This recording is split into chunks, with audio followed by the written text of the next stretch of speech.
ओम शांति। आज की तारीख है 11 दिसंबर 2025।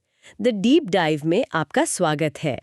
आज हम एक बहुत ही अनोखे सोर्स की गहराई में उतर रहे हैं।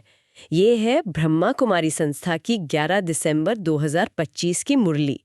और आज की मुरली तो जैसे एक पूरी कहानी है, एक आत्मा के हीरो से जीरो और फिर वापस सुपर हीरो बनने की। बिल्कुल सही कहा आपने। ये मुरली मतलब एक तरह का नक्शा है जो हमें हमारी सबसे बड़ी यात्रा पर ले जाता है। मतलब एक साधारण मृत्यु लोक के मनुष्य से अमर लोक का देवता बनने की यात्रा। पत्थर बुद्धि से पारस बुद्धि। हाँ बिल्कुल। तो चलिए इसी ज्ञान यात्रा में और गहराई से उतरते हैं। हम आज की मुरली के मुख्य बिंदुओं को समझेंगे, फिर धारणा के लिए जो सार है उस पर बात करेंगे और अंत में वरदान और स्लोगन के गहरे अर्थ को भी खोलेंगे। मुरली की शुरुआत ही एक बहुत दिलचस्प बात से होती है कि हम पुरुषोत्तम संगम युग पर हैं। ये कोई आम समय नहीं है। ऐसा क्यों कहा गया है? देखिए, इसे पुरुषोत्तम संगम युग इसलिए कहते हैं क्योंकि यही वो एक छोटा सा लेकिन सबसे महत्वपूर्ण समय है जब साधारण पुरुष से उत्तम पुरुष मतलब मनुष्य से देवता बनने का संगम होता है। अच्छा, कलयुग का अंत और सतयुग की शुरुआत के बीच का समय। बिल्कुल। और मुरली कहती है कि इस समय पर बेहद का बाप यानी परमपिता परमात्मा वो खुद हमें पढ़ाते हैं। और पढ़ाई का लक्ष्य कोई छोटी मोटी डिग्री नहीं है, सीधा लक्ष्मी नारायण जैसा बनना है। और इस पढ़ाई का कह सकते हैं कि पहला पाठ ही है आत्म अभिमानी हो बैठो। ये सुनने में बहुत सरल लगता है, लेकिन इसका असर बहुत गहरा है ना? यही तो मतलब पूरी पढ़ाई की नींव है। इसका सीधा सा मतलब है इस एहसास में टिक जाना कि मैं ये शरीर नहीं, मैं एक आत्मा हूं।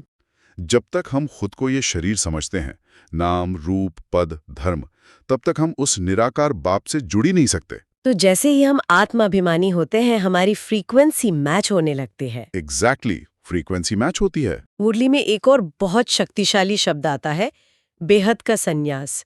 ये सुनकर तो मन में आता है कि सब कुछ छोड़ छाड़ कर कहीं चले जाना है। क्या एक सामान्य व्यक्ति इसे अपना सकता है? यही सबसे बड़ा भ्रम है जिसे मुरली तोड़ती है। यहाँ बेहद का संन्यास मतलब घर बार छोड़ना नहीं है।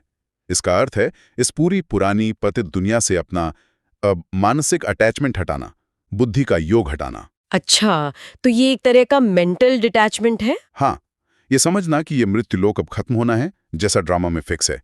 ये एक मानसिक स्थिति है, शारीरिक पलायन बिल्कुल नहीं। ये तो आज की दुनिया के लिए बहुत ही रिलेटेबल है, जहां लोग स्ट्रेस और बर्नआउट से जूझ रहे हैं। बिल्कुल, ये मोह से मुक्ति है, जिम्मेदारियों से भागना नहीं। आगे मुरली में एक बहुत अच्छी उपमा दी गई है कि हम 84 जन्म लेते लेते वर्थ नॉट अ पेनी मतलब कौड़ी जैसे बन गए हैं और अब हमें फिर से वर्थ पाउंड यानी हीरे जैसा बनना है। ये गिरावट आखिर होती कैसे है? इसे सृष्टि चक्र से बहुत अच्छे से समझाया गया है। अच्छा। आप इसे एक मोबाइल की बैटरी की तरह समझ सकती हैं। अच्छा। जब आत्मा नई नई परमधाम से इस दुनिया में आती है तो वो सतो प्रधान है, मतलब 100% चार्ज्ड, पूरी तरह पवित्र और शक्तिशाली। ये हुआ सतयुग। हाँ, फिर त्रेता युग में आते आते पावर थोड़ी कम हो जाती है, मान लीजिए 80% रह गई। ये सतो अवस्था है। और द्वापर कलयुग में? द्वापर से बैटरी तेजी से डिस्चार्ज होती है, यह रजो अवस्था। और कलयुग के अंत तक आते आते आत्मा हो जाती है तमो प्रधान। मतलब बैटरी पूरी तरह डेड, 0%। बिल्कुल, मुरली का शब्द है कि काम चिता पर बैठने से आत्मा बिल्कुल काली यानी मूल्यहीन बन जाती है। और अब संगम युग पर बाप हमें वो चार्जर दे रहे हैं जिससे हम ज्ञान चिता पर बैठकर फिर से फुल चार्ज हो सकें। इसी से जुड़ा एक और विचार है जो मतलब मन को एकदम चकित कर देता है। मुरली कहती है कि ये वर्ल्ड की हिस्ट्री ज्योग्राफी हूबहू हर 5000 साल बाद रिपीट होती है। एक मिनट, क्या इसका मतलब ये है कि आज हम जो ये बातचीत कर रहे हैं ये भी हूबहू 5000 साल पहले हुई थी? हाँ, यही ड्रामा की यथार्थ नॉलेज है।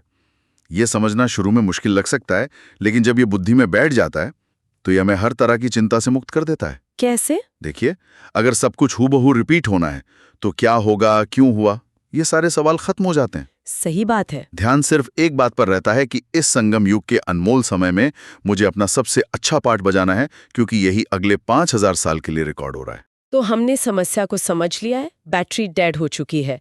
अब आते हैं असल विधि पर। इस बैटरी को रिचार्ज करने का तरीका क्या है? मुरली में रूहानी यात्रा और योग अग्नि की बात की गई है। रूहानी यात्रा है बुद्धि की यात्रा। मतलब हमें कहीं जाने के लिए कोई टिकट बुक नहीं करनी है।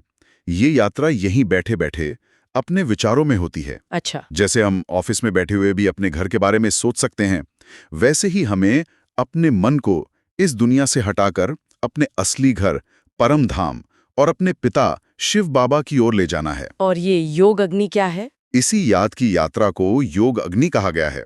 देखिए, अग्नि का काम है जलाना, साफ करना। तो जब हम उस सर्वशक्तिमान पतित पावन बाप को याद करते हैं, तो उनकी याद की शक्ति एक आग की तरह काम करती है और हमारे 84 जन्मों के जो पाप कर्मों का बोझ है, उसे धीरे धीरे भस्म कर देती है। तो ये कोई शारीरिक कसरत नहीं है? नहीं, बिल्कुल नहीं। ये एक निरंतर प्यार भरी मानसिक स्थिति है। इसमें पवित्रता पर बहुत जोर दिया गया है। कहा गया है कि पक्का वैष्णव बनना है। हाँ, क्योंकि ये विष्णुपुरी यानी सतयुग में जाने की मुख्य क्वालिफिकेशन है। मुरली साफ कहती है कि ये सहज राजयोग है, हठ योग नहीं। हठ योगी शरीर को कष्ट देते हैं, पर उससे कोई राजाई नहीं मिलती। ये राजयोग तो हमें विश्व की बादशाही दिलाता है। और किसी भी राजाई के लिए कुछ नियम तो जरूरी होते हैं। हाँ, मतलब परहेज जरूरी है। यहाँ परहेज है खान पान की शुद्धि और सबसे मुख्य काम, क्रोध, लोभ जैसे विकारों से पूरी तरह पवित्र रहना। मुरली कहती है, योग बल से ही तुम विश्व के मालिक बनते हो। बिल्कुल। तो ये तो हुई विधि यानी थ्योरी, लेकिन किसी भी ज्ञान का असली इम्तिहान तो उसके प्रैक्टिकल एप्लीकेशन में होता है। तो अब बात करते हैं कि इस थ्योरी को रोजमर्रा की जिंदगी में कैसे उतारा जाए, जो मुरली के धारणा के लिए मुख्य सार में बताया गया है। मुरली का ये हिस्सा एक तरह से डॉक्टर के प्रिस्क्रिप्शन जैसा है। अच्छा। और आज के प्रिस्क्रिप्शन में 2 मुख्य दवाइयां हैं। पहली, पवित्र बनकर पक्का वैष्णव बनना है। खान पान की भी पूरी परहेज करनी है।